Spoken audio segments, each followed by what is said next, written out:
Hi, good afternoon, good morning, everybody. My name is Ian MacArthur here at SolidCAD.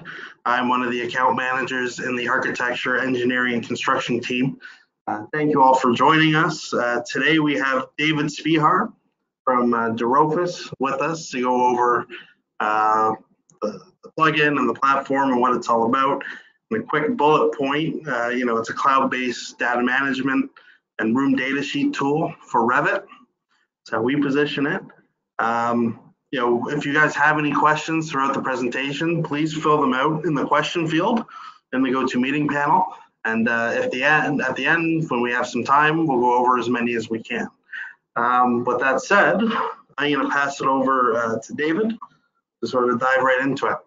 All yours. All right, great, thank you. So good morning, good afternoon, everyone. As Ian said, my name is David Spihar. I'm with dRofus. I'm located in Cleveland, Ohio. And my background, I have a background in architecture and implementing design technologies. So many times I introduce myself as a recovering architect. But before joining dRofus, I was the digital practice leader for Stantec for many years. So I'm sure some of you, if not all of you, are familiar with Stantec. But that's a little bit on my background. So I'm going to go ahead and jump into the presentation here. I have a brief presentation that's an overview of the company and the software. But the majority of this time is going to be spent actually demonstrating the software's capabilities. Again, if you do have questions, please post them in the chat window, and then we will be sure to have time at the end to address those. All right, so I'm going to go ahead and get started.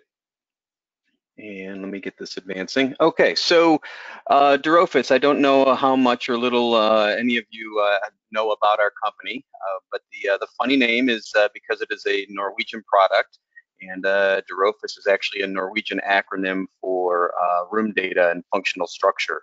And you can see that the software has been around for quite some time. It's fairly new in the North American market, but it has been around for many years. The genesis of the software was actually building owners in Norway that were pretty progressive in adopting BIM and wanted to take ownership of their data. So that's kind of how the software started, and it's evolved into a tool that's very useful for architects, engineers, contractors, and owners. So we are a global company. We're located around the globe, as you can see here. As I mentioned, I'm in sunny Cleveland, Ohio here, so right on the border of Canada. But we do have 24/7 support around the globe. This is our mission statement. I'm not going to read it to you, but I think what's really important to note here is that dRofus is purpose-built for the creation and management of your building information. And we'll certainly talk more about that, but we are not a BIM authoring tool. We do not do geometry. We are not going to compete with authoring tools like Revit or Archicad. We really are, as you'll see in the demonstration here, the proverbial eye in BIM as we move through the project lifecycle. So here's some of our key customers on the design side. You'll recognize most, if not all of these. We do like to put the really big names up there, but we have customers that are as small as 5-person architecture firms. So when you see our capabilities, you'll note that we basically can really cater to any project size and any office size. These are our markets, pretty much all of them. When I put my architecture hat on, there's not a single project I ever worked on that didn't require some level of planning and programming and management of all of the requirements for the project, and that's really what we're purpose-built to do. So we really work in all markets. There is a perception out in the industry that we are just for really large healthcare projects. The reality is that if you do really large healthcare projects, you'll see great benefit from dRofus. But if you do all these other project types as well, you'll just get just as many benefits. But the large healthcare projects really do like us because of our ability to manage large amounts of information. So one of the things that dRofus is really, we're starting to see a lot of interest in the industry is we're suffering a little bit from I'll call it a BIM hangover, if you will. So for those of you that have been using BIM authoring tools like Revit for a while, BIM is great. The transition from CAD to 3D modeling has been wonderful. But I think we're starting to realize that there still are some inefficiencies in our workflow. And the reality is that you have to have models first in order to get data. So Revit is a great tool, but we have to have geometry before we can extract that data and then do a lot of things with it, validating that the design is meeting requirements, cost, et cetera. What we're really talking about, and we're seeing a shift in the industry, and we're seeing a lot of owners, clients of ours that are seeing a desire to change this paradigm, if you will, and looking more towards using the data first to inform the design and inform the models. So that's really what we excel at. There's other tools on the market. You know, people are starting to do things like with Dynamo, for instance, or Autodesk's generative design. These are all different ways of just using the data before geometry, and that's really where we fit into your project. So we pride ourselves on the idea of being able to host your project's data and be a single source of truth. And what I mean by that is whether your team has to validate that what's in the models are meeting the owner's requirements, whether the entire team has to collaborate on capturing all of those owner's requirements for the design and function of the building, whether you're producing reports such as room data sheets or specifications or drawings, or doing exports in Excel to communicate with other platforms or do other types of reports. All of these different processes, all of these different deliverables, they all have to come from somewhere. And right now in projects, we've got multiple disparate locations or disparate tools that are being used, and we can kind of be that data glue, if you will, that holds all of this together. So the way that we do that is that we are a cloud-based solution. We will host the data for you on a cloud server, and we connect to all of the various platforms and tools that teams will use. So we have direct plugins for Revit and Archicad.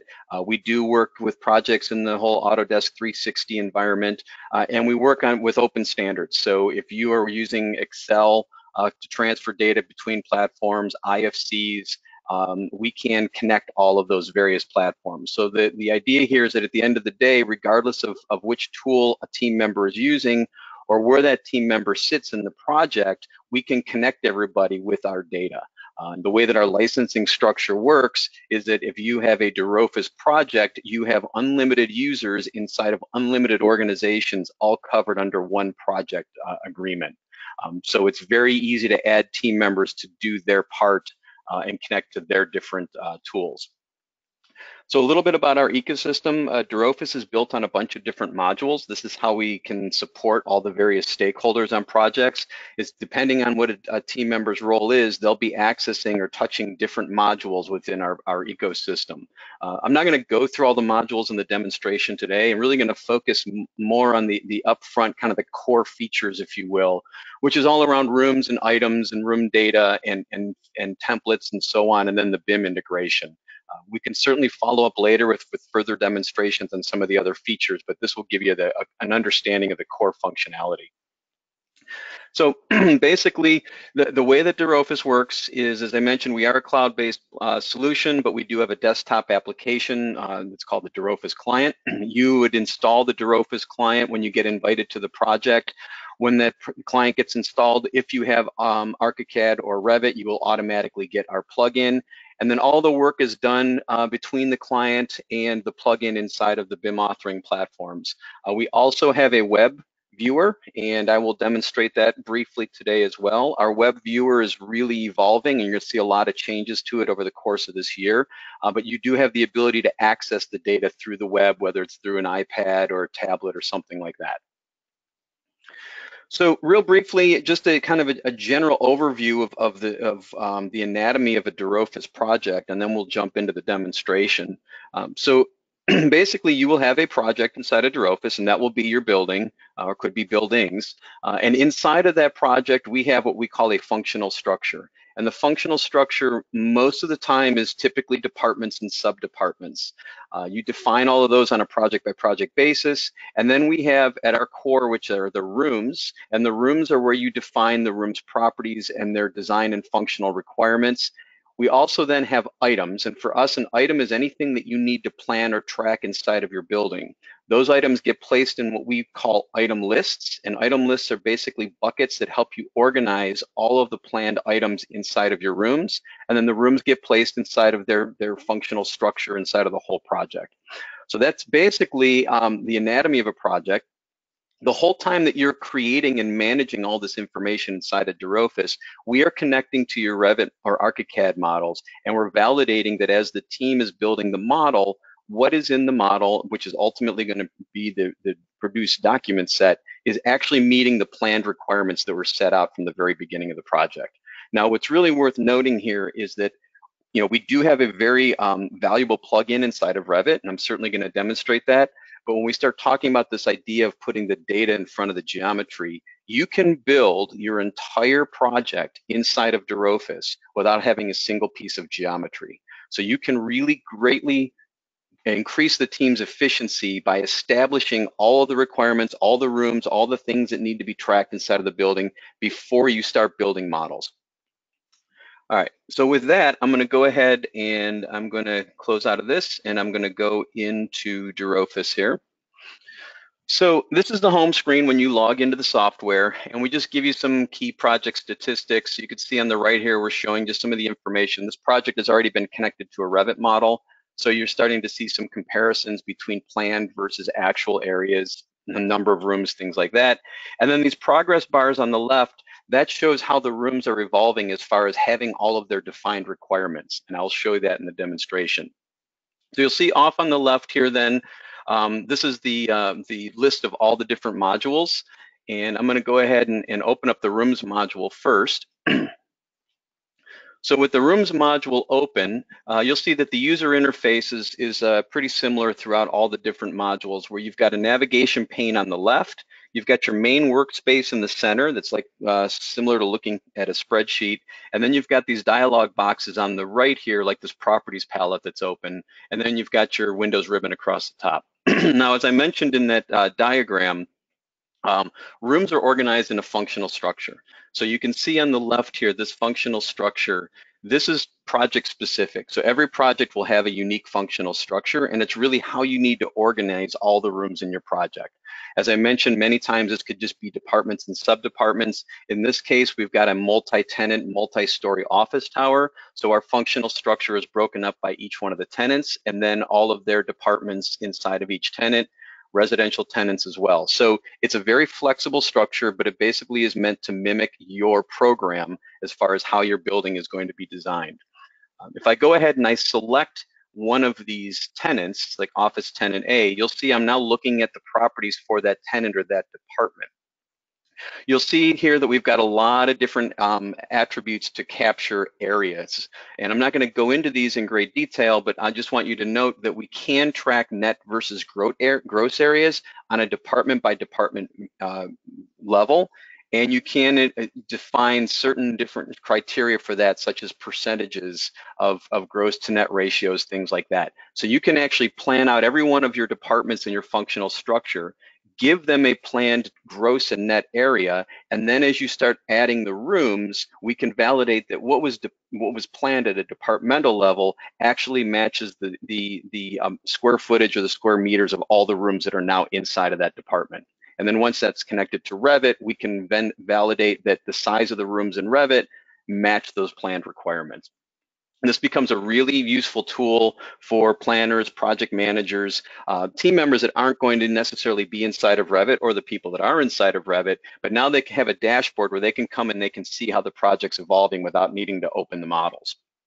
So inside of Office Tenant A, you'll see as I've selected it, you'll now see here's all of the departments inside of that tenant. I'm going to go ahead and select the first department, which is my administration department. And when I do that, you'll see I've now isolated a handful of rooms.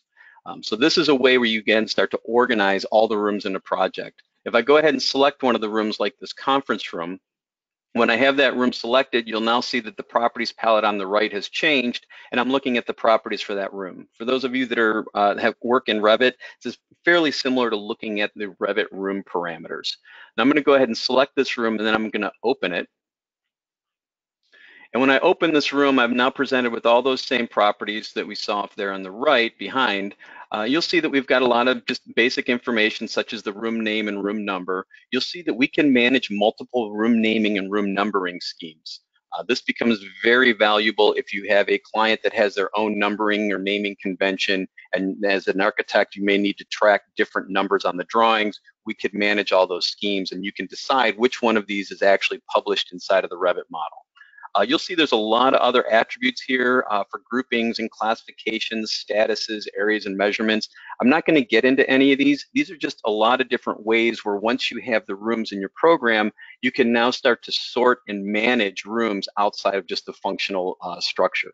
So I can say, show me every single room that's in a certain phase, or show me every single room that's on the first floor of the building, regardless of which department it's in. We also have the ability to manage classifications. This is really handy when you start looking at exports, such as Kobe, things of that nature, so we can start to manage those requirements.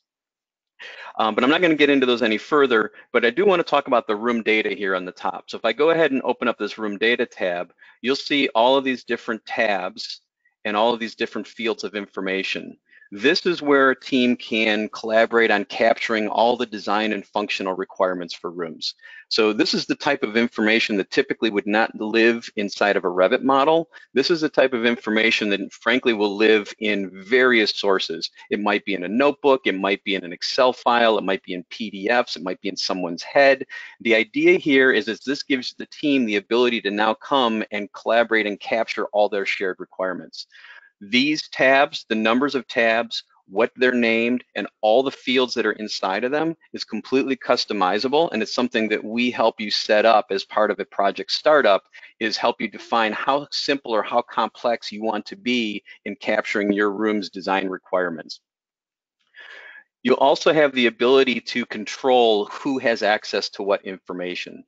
So if I'm an engineer, for instance, if I go to my view filters, I can isolate my engineering tabs. And now when my engineer logs into the project, they're only presented with the relevant information that they either need to consume or they need to edit. And you can control all those through our admin console. So this gives you the ability to now define what everybody can actually access. But again, it's all being captured in one shared location. I'm going to go reset this back to all fields. The next thing I want to show you then across the top is the images. So in the images tab here, you'll see that there's a key plan and a floor plan and a ceiling plan. These images, this project has already been connected to a Revit model. So these are being pushed into dRofus from Revit. These are views like any other view inside of the Revit model. So once and we auto create these for you. So once the key plan, floor plan, and ceiling plan are created inside of Revit, you can manipulate them like any other view. You can apply view templates, you can annotate them. As the model gets updated and changed, every time you synchronize, you push the updated views back into dRofus. So again, as a project manager or a planner that may not be working inside of Revit, I can now open up this room, I can see its requirements, and I can see what it looks like. We also have the ability to attach documents to rooms. I don't have any here. I'll show you that inside of the items module. But I do want to touch on these next few headings across the top. These are what I referred to earlier as the item lists. So these are the ways for you to manage all of the planned items to go into a room. The number of lists, the naming convention of the lists, this is another thing that is customizable and we help you set up. So you can have as many item lists as you want. In this case, we've kept it pretty simple. So we've got one item list for FF&E, which is furniture, fixtures, and equipment. And if I select that one, you see that here's all of the planned furniture and equipment to go into this room. And again, we'll talk about items next. So this is kind of a nice one-stop shop to now see how this room is evolving as far as a planned room inside of the project. Now, before I open up the items module, I do want to explain that, again, as you can see here, this is a fairly evolved project. It's already been connected to a Revit model, so it's pretty late in the design process. There's 3 ways where you can build a dRofus project. The first way that you can do it is using our native tool set. So if I'm up in my rooms module here, if I go ahead and I select a department, you'll see that I can add a new department right here. I can add sub-departments, so I can very quickly start building all of my program and my departments directly inside of dRofus. Once I have my departments built, I can add rooms. I can either add them directly or from templates, which we'll talk about in a minute, or I can select a room and I can copy it. And when I copy it, I can tell it how many copies I want, and I can also choose which department I want to put those copies into. So it's very easy and efficient to build your program natively inside of dRofus. Again, we realize that teams have a lot of different workflows, so we support 2 other ways. The other method that's very common is importing the program from Excel. So you'll see our import-export utility. I can import rooms this way, and when I do that, I basically choose an Excel file, and then I select which attribute in dRofus I want to map to which column of data in Excel, and we can push that information into the dRofus database. So that's the second way. The third way you can build this is you can actually import the rooms from a Revit model. That's actually the least ideal of the three because that kind of short circuits this idea of putting the data in front of the geometry. But that said, we do have some teams that they will build conceptual schematic design Revit models, and they'll push the rooms into dRofus as a starting point. So we have the flexibility to help support any of those workflows. Okay, the next thing I'm going to do is I'm going to go into the items module. So if I open up the items module, you'll see the user interface is pretty similar to the rooms, but in this case, the navigation pane has an item grouping structure. So like we organized rooms inside of a functional structure, we can organize all of the items inside of grouping structure. This grouping structure is a little bit different than the functional structure because the functional structure is project specific inside of a database. The item grouping structure lives inside of the database and can basically act as a master item register of all potential items, equipment, fixtures, furniture, whatever, that you may need inside of your project, and then you just pull those items from this master list into the rooms, and I'll show you that in a minute. But this item grouping structure can be organized however you need it to be. In this case, we've got all of our items organized based by the CSI Uniformat Assembly Codes. Again, you can organize it however you want, and we help you set that up. So if I go ahead and I isolate one of my assembly codes, and I'll take my computer and AV equipment, you'll see that by doing that, I've now isolated a handful of items from a list of 700 and some, or I'm not exactly sure how many items are in this database. But you'll see here now I've got a list of a few items. I'm going to go ahead and select one of these, and I'll grab this Sony TV. And now you'll see the properties for the TV on the right, just like we saw the properties for the room. This is also very similar for those of you that work in Revit, like looking at the parameters for a family. So I'm going to go ahead and select the TV and open it. And when I have it open, you'll see the general properties for the room, or for the item here, are the same as what we saw in that palette behind on the right. And this is where you just capture some of the core information about an item. The item name, you'll see here you can include budget price. This budget pricing is a really valuable tool and can create some very, very accurate cost validation reports. And I'll show you an example of an export then, because basically if you put in a budget price for an item, every time this item is planned in a room, we will track that, and then you can report that out, and I'll show you what that looks like. So you can include budget pricing. You'll also see we have the ability to do other things like references, like a URL link to a manufacturer, basis of design manufacturer's website. You'll see these checkboxes here, and the one I want to comment on is this to be modeled checkbox. So when that is checked, that flags this item in dRofus to track against a piece of modeled content in the Revit model. So I'll show you inside of the Revit plugin how that starts to allow you to, first of all, be more strategic in your modeling, because there may be items that you need to make sure you plan for, purchase, and install, but you don't necessarily need to model them. So things like trash cans, for instance, maybe you want to make sure that you have all your trash cans purchased, but it doesn't make sense for somebody to go around and placing trash cans in models just so you could run a schedule. Instead, you can just track all that data as an item in the room. It also allows you then to make sure that what's in the rooms inside of the Revit model actually meets the requirements. And that's a really valuable tool that I'll show you in a little bit. So that's just an overview of the items, general item information. You'll see here we can also assign classifications to items like rooms. Again, this supports things like a COBE compliant deliverable. The next headings across the top here, this is what we refer to as the item specification. So just like the room data where you had multiple tabs and you had multiple fields of information inside of those tabs, this is your item specification. So the number of specification sections, how they're named, how they're organized, the fields of information inside of them. This is something, again, that's customizable and we would help you set up. You can be as simple or as complex as how you want to capture your item specification requirements. But you can see here that we've got just some general information about this TV. We also can attach images and documents to items as well. So if I select the image, there's a picture of what the TV looks like, but we also can attach documents here too. And in this case, you can see that we've got a couple of different file types. So we can attach multiple documents to a single item. And in this case, we've got a basis of design manufacturer's cut sheet, but we also can actually attach the Revit family. So, we're not going to try to replace content management solutions, but we do have some clients that they will actually, once they've got a piece of Revit content that is connected to a dRofus item, you can host that piece of Revit content in the item, and whenever this item is planned in a project, we'll automatically be able to load that family for you, and you have that one-to-one relationship knowing that they're connected. That doesn't have to happen. There's an easy way to connect content in Revit to dRofus items, but we have clients that do that. All right, so that's just a little bit on the item specification, or the items themselves rather. The next thing I'm going to do is I'm going to go and touch on the templates module briefly, and then I'll show you how we pull this all together into rooms.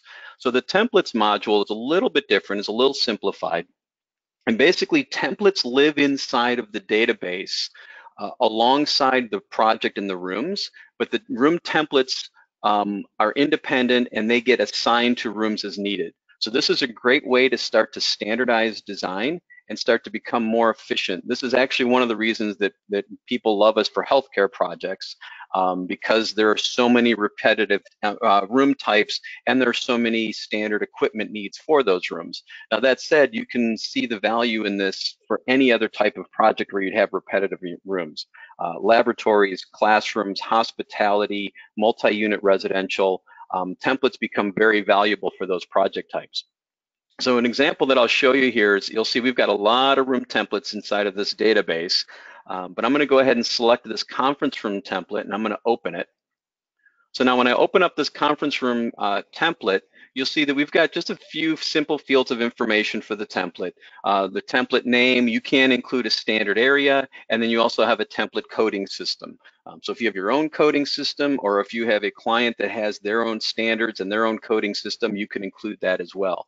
But that's just the basic information for the room template. But then you'll also see we have the room data interface.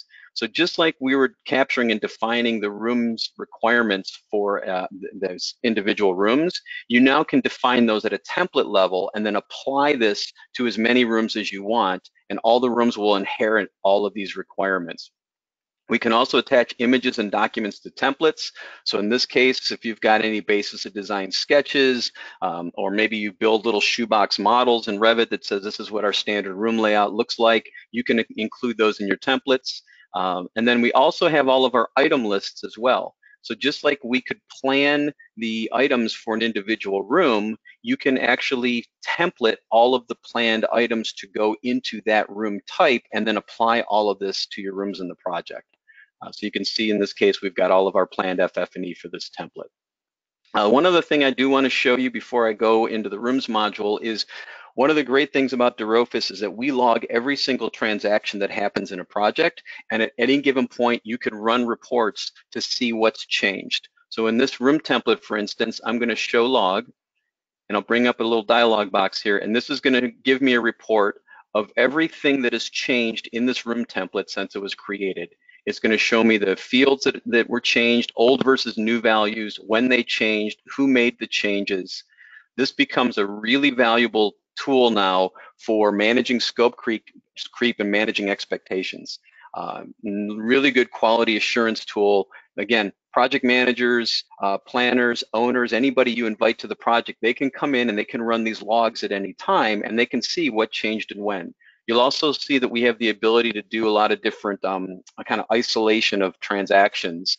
So I can say, well, show me all the FF&E that changed last week.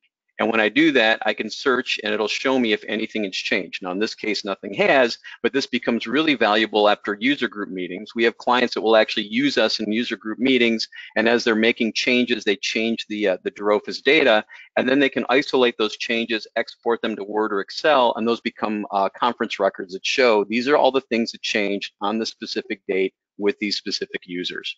A really valuable planning tool.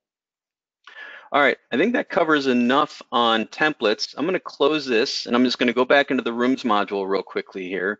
And I just want to show you now One of the things that I didn't talk about earlier, if I expand my, actually I'll just close my properties palette. If I expand my workspace here, you'll see that we've got all these different columns. You can add columns and sort them, etc. But in this case, we've got columns that are showing all of our various statuses. So this is a handy way now to look at how the room is evolving as far as all the planned requirements. So you can see where we've got room data statuses, all of our different item lists, and you can see where we have and don't have those requirements defined.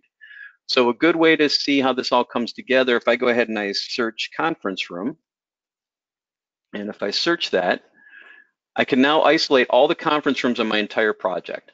So regardless of where they are inside of the functional structure, I've now isolated all my conference rooms. And you can see that this one conference room has everything planned from an FF&E and room data standpoint, but all the other conference rooms don't. So again, from a planning standpoint, this becomes a valuable tool for a planner or a project manager or an owner, again, to come in, or any team member to come in and see, all right, well, this is great. You know, we have a handful of conference rooms planned.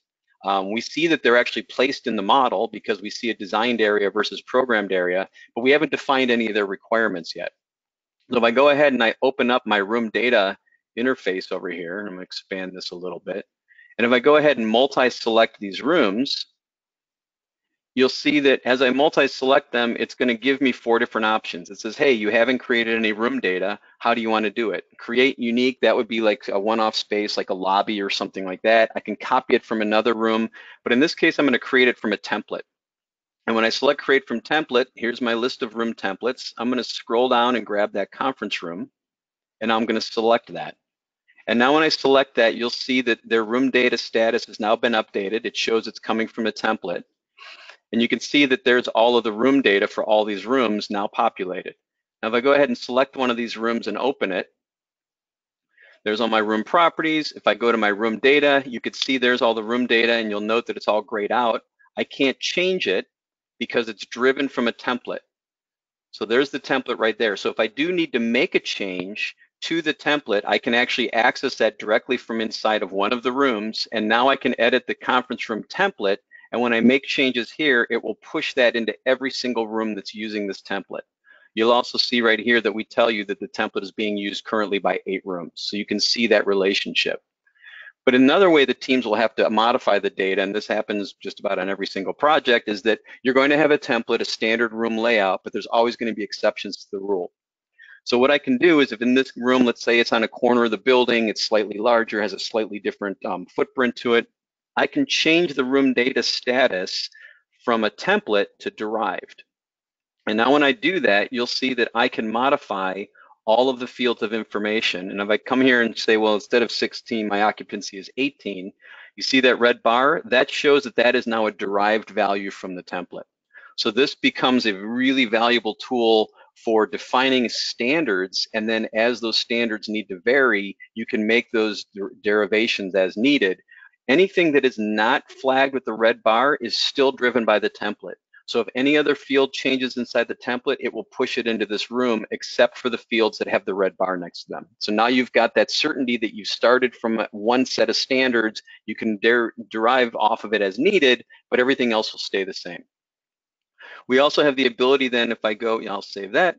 If I go to my various item list for this room, you'll see that it's going to tell me, hey, you haven't planned any FF&E for this room.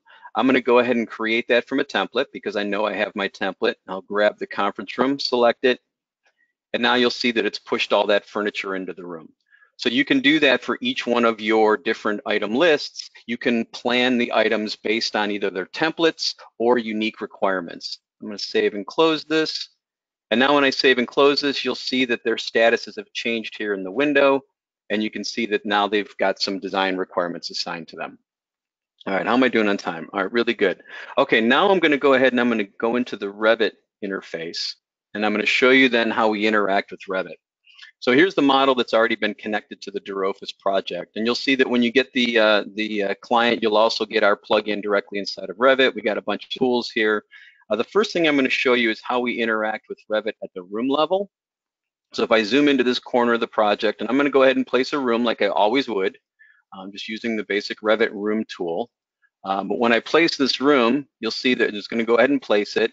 we intercept Revit's room command and we bring up our own dialog box. And this should look familiar. This is your functional structure. So there's all of your departments and your sub-departments. And we're going to present to you all the planned rooms that haven't been placed in the model yet. So again, this whole idea of putting the data in front of the geometry to make sure that as you're building models, they're meeting the requirements. We give you that certainty that says, okay, well, this room hasn't been placed yet, so I'm going to go ahead and link it. And now Revit's going to go ahead and place that room, and you'll see that, I'll escape out of here. And you'll see that the room has been placed, but you'll also see that the room name, room number, and the department has already been captured in this room. If I select it and I look at the Revit room's properties, you'll see there's some of those parameters that have been filled out already, such as the program area, etc. And if I go ahead, you'll see off to the left here next to the Revit room properties, we've got our dRofus panel. And if I open that, I'm now looking at the dRofus room directly inside of Revit. So as I mentioned earlier in the PowerPoint, you can work inside of dRofus directly in the client, or you can also work directly inside of the plugin. So now I have the ability as a team member to see my Revit room and my dRofus room side by side. What's really cool about the dRofus room is these color-coded arrows. These will show you which attribute inside of dRofus is linked to a parameter in the Revit model and which direction the data is flowing. So a really good example of that, if I scroll on down here, is my areas and measurements. So you'll see that we're pushing the programmed area, the red arrow, into Revit, but we're pulling all of our design, ceiling height, and parameter data out of the Revit model and pushing those into the room inside of dRofus. This is all managed through what we call our attribute configuration. And you'll see that we have the attribute configuration for a lot of different groups of information inside of Revit. I'm just going to show you briefly the Revit room attribute configuration. And basically the way that this works is that you've got all of your dRofus attributes on the left, you've got all of your Revit parameters on the right, and you choose which attribute you want to link to which parameter, and then you choose that relationship in the middle of which way the data is going to flow. And you can see here we've got our current configuration. If I can drag this up, come on, why aren't you, there we go. So now you can see where we're writing data to the model, all these fields such as finishes, etc., and then where we're writing data to dRofus from the model. So what's nice about this is this gives the teams the flexibility of deciding, well, how much information really needs to live inside of Revit where it's really not very secure and it can change without somebody knowing it, or how much of that information do we want to actually live inside of the dRofus database, and we just create those connections to Revit and you push information in that's only needed for things like documentation or scheduling or things of that nature, but you're managing the data inside of dRofus. All right, so that shows that relationship at the room level. The next thing I'm then going to show you, if I go ahead and select a room, I'm going to go to the dRofus ribbon here, and I'm going to do an item and room analysis. And now when I do that, what we're going to do is we bring up a little dialog box. And remember that to be modeled checkbox that I showed you in the dRofus items? What that's going to do is it's going to show you every dRofus planned item that was put into this room inside of the dRofus room. And it's going to track those to be modeled planned items against the actual content that's inside of this room. We're going to show you where you've got discrepancies and where you've got errors. So in this case, you could see that we planned for one of those Sony TVs, but for whatever reason, it wasn't placed in the room. Now, this kind of stuff kind of happens all the time. Somebody may have forgotten to put it in the room. Somebody may have accidentally deleted the TV out of the room. Someone may not have gotten the memo that says, hey, the client added this TV into the room. We track all that and we'll let you know where you've got problems. And then you'll see we give you multiple different ways to solve the discrepancy. So in this case, I need to place this because I know that I was planning it inside of dRofus and it's just missing. So I'm going to go ahead and place this TV and we'll actually load it up and let you place it. And now I'm going to go ahead and escape. And hit too many times. And now it's going to refresh and you'll see that our model count now matches our plan count. We'll also track things like where you have planned dRofus items, but they haven't been linked to a family yet. Or you'll also see that where we're planning dRofus items that shouldn't be modeled. So paint, for instance, you can think of every single paint color as an interior designer as a unique dRofus item. You would never model all those paints, but you need to make sure you're planning the different paint colors.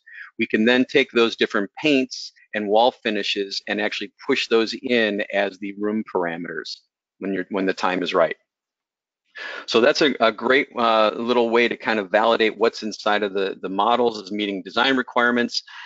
You can do it on a room by room basis like this, but you also have the ability, you can do these item to room comparisons across selection sets.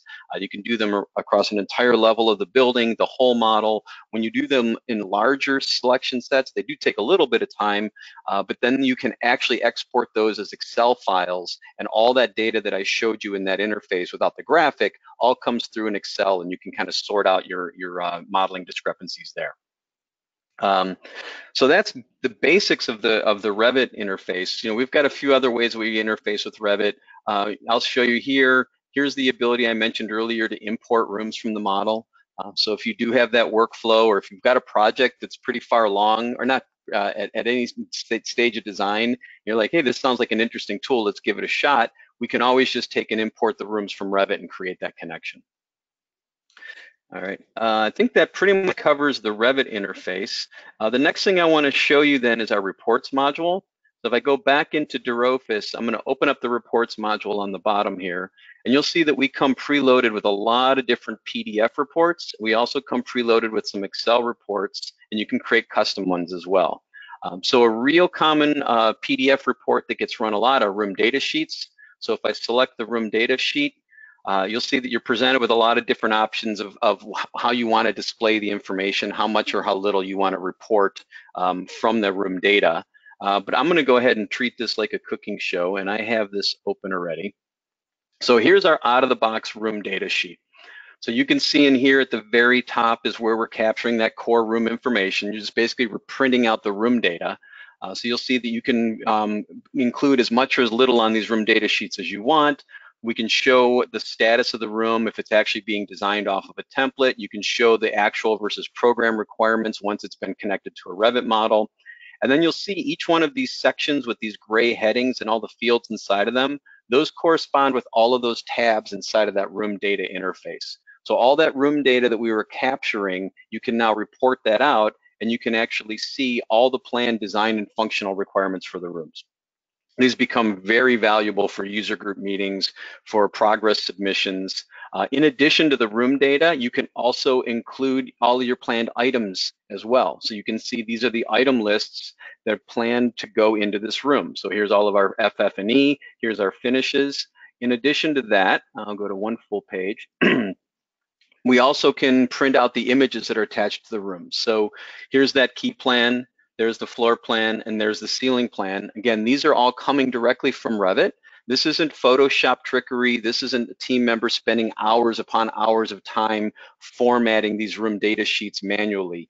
We will create those views for you inside of the Revit model. We will then place those views on the room data sheet for you automatically every time you run room data sheets. So that's one of the really big benefits that a lot of teams see, and again, on these healthcare projects where they have to run room data sheets after room data sheets. They don't have to format them. They literally just push a button and all the data and all the images are put in for them. In addition to those views coming from the Revit model, because this was based on a template, we can also embed the image from the design standard for the template. So now you've got a nice compact snapshot here of this is what the room's supposed to look like. This is what it actually looks like. Here's all the planned items to go into the room, and here's all of its design requirements. So that's a typical room data sheet. You can get into customized room data sheets as well. Another one I'll show you that's run a lot are item specifications. So this is a great example of a compilation of a bunch of different reports that we created for a client that was for FF&E specs. So you can see that here is a one-page FF&E spec for a piece of furniture. These are for furniture items. So we've got the chair, the color swatches, the basic furniture information. Here's another one for a sofa. And then this is another report that they created that is a schedule. So now they're listing out every single planned piece of furniture in all the different rooms, what their quantities, what their unit costs are. This is another report that they produce that is a bid form and a unit price schedule. So they give this out to the vendors, and the vendors can actually price all of the furniture directly out of this, this report. And then finally, they have another report that is a punch list. So they can actually go out into the field and they can verify that all the furniture was actually purchased and installed. All of these different reports are all coming from the same items. So again, the single source of truth idea, everything from a specification to a bid form to a punch list is all coming from one source of data. The last thing that I'm going to show you here is the web, and we will have a few minutes for questions at the end then. So this is our web interface, and I'm actually logged into a slightly different project. This is actually a little COBie data set. For those of you that are familiar with COBie or interested in COBie deliverables, we can produce a COBie compliant deliverable. And this is actually a good example of a project where an owner can now view the information, or anybody can view the information in the web. So you'll see we give you some core project information on the home screen, and then you'll see here's links to the various modules off on the left. So if I go ahead and I select my rooms module, you'll now see that I have access to my function structure, so I can isolate my admin department, for instance, and then I can actually look at all the various rooms that are planned inside of that department. I can select a room, and when I go to that room, I can see its properties, so I can see all the information. I can also see all of its room data, so I can access that in the web. I can also see all the planned items to go into the room. So this will give me a complete list of all of the planned items that are in this room. I can also access, my image load didn't hit for some reason. But this is a nice quick way for you to view what's going on inside of the project. Right now, the editing capabilities in the web are limited to the notes field. I can put notes in here and that'll come into the room inside of dRofus. As I mentioned earlier, the web is expanding and we're gonna be doing a lot of pretty cool stuff later this year with more features inside of the web. But the one other thing I do want to show you is our IFC viewer. So I'm actually going to go ahead and open up this IFC viewer, and let me actually close this room, and let me go back to my function structure. And okay, viewer, why aren't you working for me? Let's see what we got here. Well, that's interesting. Nothing like a demo gone wrong. All right, well, I apologize, but the IFC viewer is something we just rolled out fairly recently, so maybe the development team is working on it, so my apologies. I'm gonna shut that down, but yeah, that's basically an overview of the web. I can also access all of my items as well. So it's a nice way to now start to navigate the project in a really lightweight, portable environment. Okay. And with that, I've pretty much covered everything that I wanted to show you, and we've got a few minutes here at the end. I guess I'll see Ian. Do we have any questions that came up? I don't see any that have come up. So if anybody's got any, please jot them down in that question field, because we've got a little under 15 minutes to go over them all.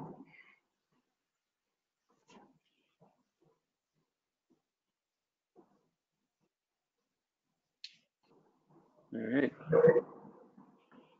Don't be shy. Excellent. Ian, is there anything else you think I should cover that I didn't, or are we good? I think that was pretty good. Great. Well, I guess if there aren't any questions, everybody gets 10 minutes of their life back, huh? Oh, one just came in. Let me just expand this a little bit here. Are you able to see it, or do you want me to read it out to you? I'm trying to expand it, and I can't. It's not expanding for me. Okay. Oh, wait, here we go. Yep, here we go. Does it actually create views in the Revit model? If so, does this expand the size of the model?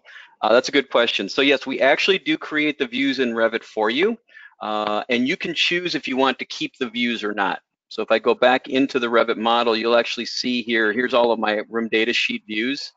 So there's all of my floor plan views. And if I go ahead and open up any one of these, let's see how does it look like? So yeah, so there's all floor plan views. You can keep them in the model. You can choose to, when you run them, it will create the views and then delete them for you. What we also have a lot of our clients do, which I did neglect to mention, we can connect a single dRofus database across multiple Revit models. So I can have a single room in dRofus that's connected to the architect's model, let's say the furniture model, the mechanical, the electrical, and all of the items or all the families in those various models can be connected to that one room in dRofus. Therefore, one of the things that our teams will do is they will actually create a separate model that is just for hosting all of the dRofus views. So they create that model, they'll link the architectural model into it, and then that's the model that they'll publish the views out of. So there's several different ways that you could manage those views inside of Revit. Did that answer the question?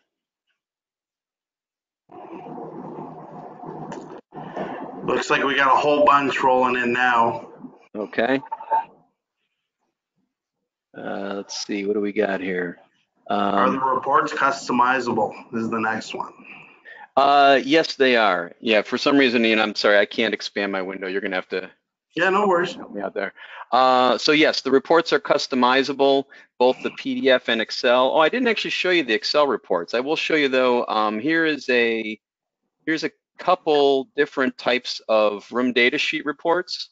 So here's a custom room data sheet report that we built for one of our clients for a mega healthcare project. They were tracking all kinds of stuff in here, but you'll also see they were using these as almost like construction documents. So they were including the floor plan and the ceiling plan. They also went so far as to adding their own interior elevations and axonometric views. Once these are created once, you don't have to worry about them again. So this is a customized report. We also have another one here. This was for one of our contractor clients where they were actually using us to do their punch listing. So this is a custom room data sheet that they created, and they actually went around and taped these on all the doors in the building, and this was their punch list checklist for all the different team members to sign off on. So yes, you can create different custom PDF reports. You can also create all sorts of custom Excel reports, and thanks for that question. So I forgot to show you this. So here's an example of an Excel report. Basically, we just do a data dump out of dRofus. You select which fields you want to push into Excel, and then you can create as many worksheets and pivot tables and charts and graphs that you want to analyze that data. You can do it in Power BI. You can do it in Tableau. You just then take this information and rerun it outside of dRofus, and we'll update all of the, we'll refresh all the background data. But here's a good example of a budget report where I can now isolate all of my movable furnishings based on my assembly codes, and they're giving me a complete list of all of the planned items to go in the building, budget, price, quantity, etc. All right, next question. So we got a couple questions revolving around the licensing structure and pricing.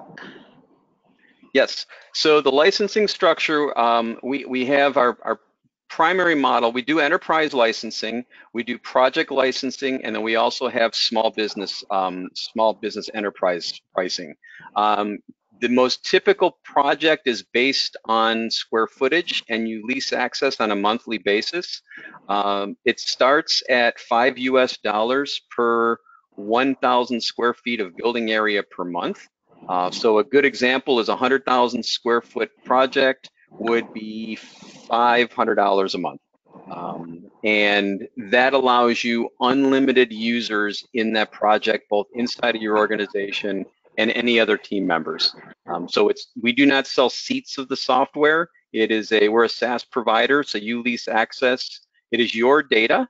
We will host it for you and you access it through our software, but at the end of the day, it's your data. But we don't sell seats. You just invite anybody you want to access your project. Any other questions? And we got a few more minutes if anybody else has some last minute questions here. Give it a minute for people. How does the archiving work? So basically, we've got a couple different ways of doing that. Well, actually 3 different ways. So enterprise agreements are ways where you can basically, you manage your own projects. We still host them for you, but you can basically, you say we've got a certain amount of volume of projects that we will do on an annual basis, and then you can bring projects on or off as needed. You can expand across the course of a year without any penalty for growth, and you basically manage and own them. So if you need to suspend a project, turn it on, turn it off, you do that inside of our web admin console. If it's an individual project agreement, at the end of the project, you tell us it's done, and we will basically put it on hold, and we will keep that project data for you for up to 7 years.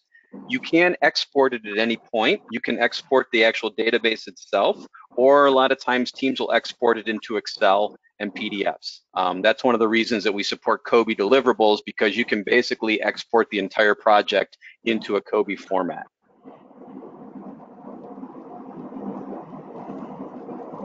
Any other question? A couple more have just trickled in here. Does dRofus integrate with BIM 360?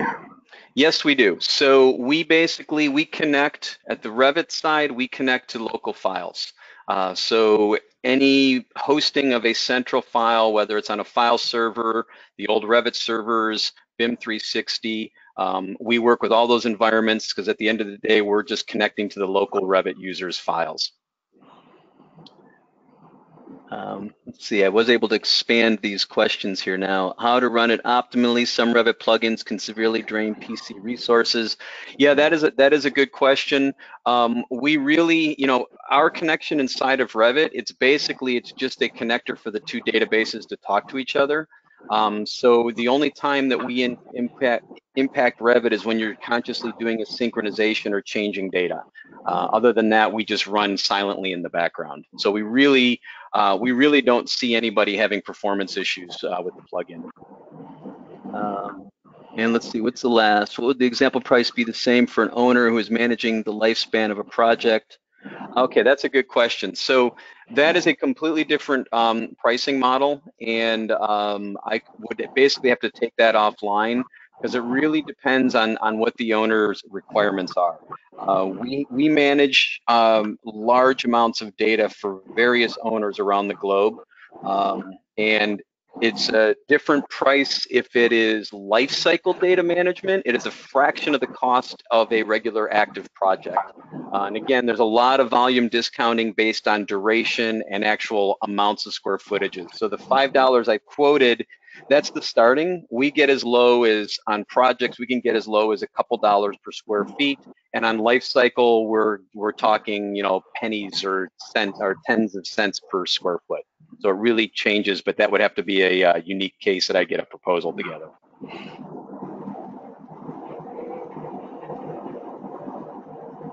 Excellent. Okay. Anything else? So if you are interested, let's see, with the enterprise solution, it still pays for services based on, so enterprise solution, yes, the way that the enterprise works is that it's based, we have two different enterprise solutions. We have the regular enterprise, which is for larger companies, where basically it's based on annual usage of square footage. Again, companies will sign up for, let's say, maybe we're planning 1 million square feet of projects over the course of a year, and then you can bring projects on or off as much as needed, and you've got a set cost per month, and it doesn't expand based on usage. We also have what we call our small to medium enterprise. That is, it's based on the size of the organization. We'll take 50% of your total employee count, and we'll just charge a flat $50 per month rate for that 50% of your employees, and you can use this on unlimited projects. The only caveat there is that it's only for use inside of your organization. That small to medium enterprise pricing is not for collaborating with owners or contractors, things like that. That's what kind of helps us keep that price point lower for smaller companies. But in either one of those enterprise solutions, you have unlimited access to the software, you have access to our support team. We do provide consulting services for project setup and training, but you'll have access to our ticketing system on an unlimited basis. If you have many tenants move in and out of floors, the information can update yearly as long as you have subscription. Does it store the old data or only current? So basically, we can, and I don't have time to demonstrate it here today, but we can actually manage, and we're doing this for a client right now, where you can manage versions of rooms based on renovations. So I can manage one version of the room of what it looks like today, but I can also kind of copy and create a shadow version of that room of an anticipated renovation. Once that project is done, I can then choose which one of those rooms I want to now be my new room or set of rooms inside of my project. so we can manage multiple kind of ongoing projects at the same time inside of one database. The other thing we can do is you can just archive the database and copy it and create a new version and say, okay, well, now I'm going to start doing a major renovation in this building. I'm going to leave the old one for posterity's sake, but I want to take this new one and modify that. So we can manage that kind of version control, if you will. Okay. Well, we've hit 2:30. The questions came late, but they came quickly. So I think we have to cut it off there. If you do have any other questions, our team here at SolidCAD should be reaching out to everybody who attended. Or if you know who your sales rep is, please feel free to send them an email or give them a call. And we can get any other questions sorted out for you. But otherwise, I'd like to thank David. Thank you very much for the hour. Very informative. Yeah, unless you want to say anything to close. No, just thank everybody for your time and some really good questions. And yeah, hopefully we'll hear from some of you. Be more than happy to bring on some new clients. It's a great product. Okay. Thank you very much. Yep. Thanks, Bye-bye. everyone.